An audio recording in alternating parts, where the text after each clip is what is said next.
Okay, we've got a fair bit of work cut out for us still, but we're doing well. We're going to do display random, print out a random product. Now to do that, I can't remember if I've done this in a previous video, maybe I have, maybe I haven't, but I have my little math extensions library and I added a random element function to that. But anyway, first I want to look at this and say, this is starting to look a little messy. I'm getting more files and stuff here. And I'm thinking I should make a new folder for JS, for my JavaScript. Often when you have a larger project, you would also have a folder for CSS. If you have multiple pages, you might have multiple CSS files. Maybe I should also have a folder for my data. So I'm going to take my grocery data, put it into there, take my main.js and my product functions.js, put them to the JS folder. My style.css can go into the CSS folder. Okay, just to organize things. And if I had multiple pages, they could stay out here, that's fine. But it just keeps things a little more organized. Okay, and the reason for that is because I'm going to go back here to my libraries, and I'm going to take my math extensions library. I'm going to copy that and go to my grocery data and put that into my JS folder. Okay, mathextensions.js. All right, now we're going to have to fix a bunch of stuff in here. Okay, that's already open. Hold on. There it is. So the math extensions just has this random int, random decimal, and also random element, which is a function that takes in an array, and it looks for a random, it gets a random integer between 0 and the length of the array. So it uses this function, right? And that's the index, and it looks up in the array, that random integer, so it finds a random value and returns it. Okay. Oh, this product functions is deleted, so we should close that. Main.js is deleted.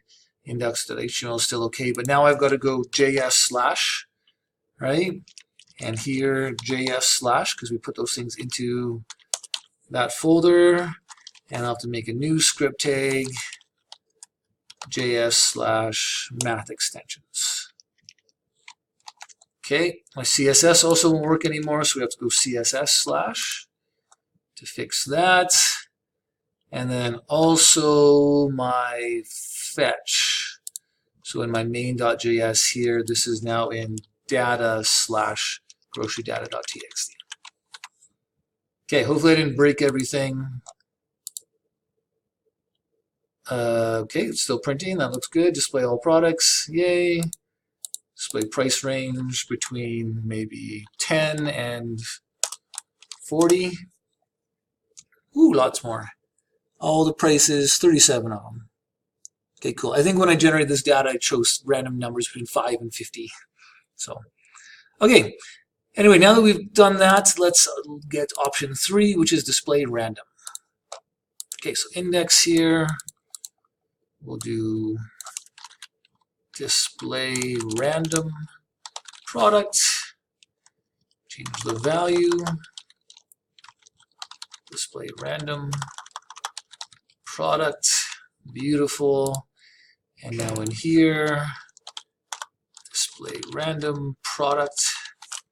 And we'll call a function display random product. Great. Okay, save that. And now we want our product things here. This one should be really easy. Function display random product. Awesome. All I need to do for this one is I'm going to take this. I should have my comment, sorry. Display a random product from grocery data. So we're going to clear this. Change the title, display random product. And then let's random product be assigned math.random elements grocery data. Okay, so we're just pulling a random element from there. And then I need to do this. Copy and paste. We'll create that output string again. And then the output element will add the output string to the output element. And of course, there is no product. I have to change that to random product. Random product is my variable. Maybe I should have just left it as product. That's okay. Okay, save that. And now hopefully I go to here, and every time it picks a random product. Awesome. Okay, next. Inflation. Due to rising material costs, product prices need to increase by 7%. Modify the product data structure to apply this increase. Output a confirmation that all prices have increased by 7%. Okay, let's do it. We need to, let's copy and paste this line. I'll just call this inflation. Same thing here. Inflation. Let's copy that. And, oh, I need to, well, whatever. Else if selection equals inflation, then we'll call a function called, let's call it product inflation maybe. Make it a little more clear. Okay, so that's just all the menu stuff. That should be done. We'll go here now. Function product inflation, like so. Increase each product price by 7%.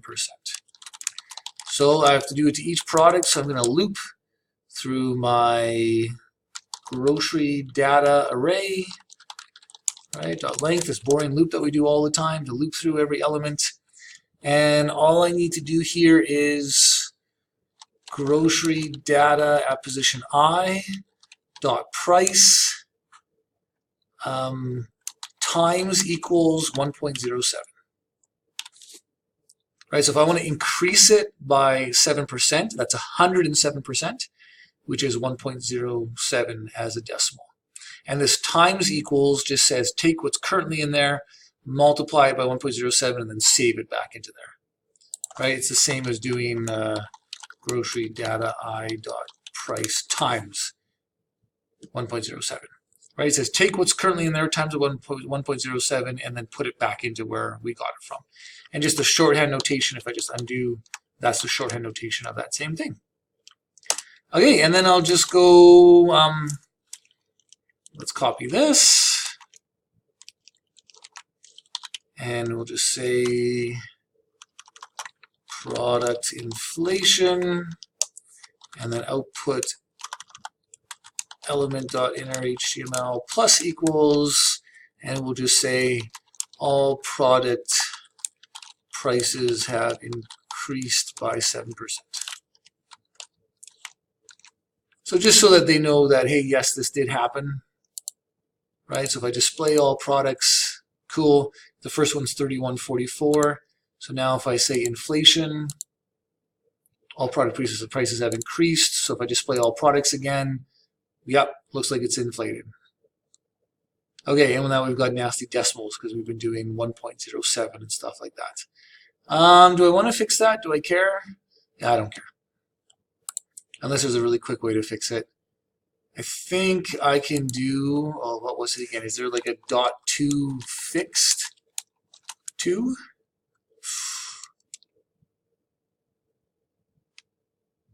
Oh, that's crazy. I don't think this is going to work. I might have to do it inside the brackets. Let's see.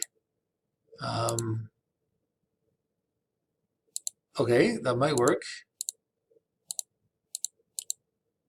Nope. Oh, that's in price range. I did it in the wrong place. Okay, so let's copy and paste that to here. All this just because I want to see if it rounds or not. Oh no, it just types 2 fixed. Okay. Yeah, I think because it's just a string. Possibly I can do it in here. You try that. I'll just delete this one for now.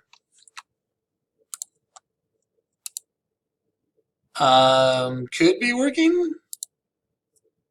Inflation, okay. Yeah, okay, cool. Rounded it off. Like that .2 fix just, it doesn't actually change the value, but it changes it outputs it as 2 decimal places. Anyway, okay. Where were we? We were going to add that to this as well. .2 fixed position 2. Okay, and might as well do it here too. .2 fixed position 2. And this is where I'm thinking, man, maybe this should be a function to generate the string, because and then I have to do it in multiple places. Ooh, that's interesting. Let's do it. Sorry, I know I'm going all over the place in these videos and we're not getting these menu options done, but it's kind of fun to make it good-looking code too, right? And to optimize it. Even though this is just one line of code, I think I want to turn that into a function. So I'm going to do the function product string, let's call it, and it'll take in a product. And all we're going to do is return this, right? This doc string. And instead of this, it's got to be the parameter product. And product.country and the BR. So that just this gets this product string of a product. And now what I can do is, let's go from the very beginning. Where do I use this? I start by using it here. What I want to do now is forget this whole variable thing. I just want to print out the product. And actually, right, so I could just go here now and go product string product. And in fact, now I don't even need to worry about this whole product thing. Couldn't I just go grocery data position I, which will be the product, and then I don't need any of that. Right? This will just generate the product string for the current product, and it'll add that to the HTML.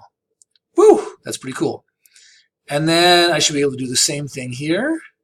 I'm going to copy this, and we can do the same thing here. So I'm going to cut this, and here, oh, you know, maybe I'll keep the product here because I'm using it multiple times for checking the price. So here I'll keep it, product. Count we need, yeah, okay, that's fine.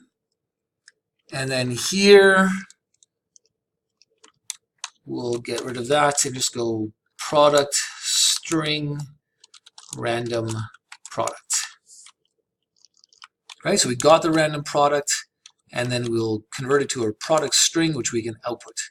Oh, and we don't need this. We can just replace it here. Okay, so that's just recognizing, wow, we're doing the same thing over and over again. It makes our code much neater, easier to read, right? Because now it's like I'm just going to get a random product. I'm going to create a product string out of that random product and add it to my output element. Okay, and then this one doesn't do it, and there it is. So maybe I'm going to add a comment here. This will be like my helper functions.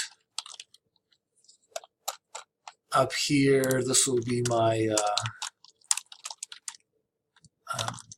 create data structure functions. And then here, these will be my menu functions. Right, display all, display price range, display random. There we go.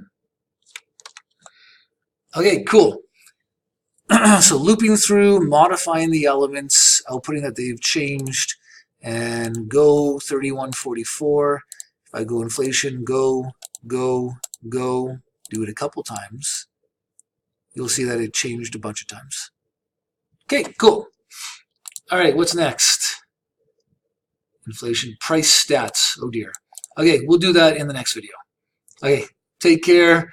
All we did was 2 in this one. That's all right. We'll keep cruising. Hopefully this is helping you. It's making sense, hopefully, and you're learning from it, and I'm not boring you. Useful skills. You'll be able to use these skills in your project. Anyway, see you in the next video. Take care.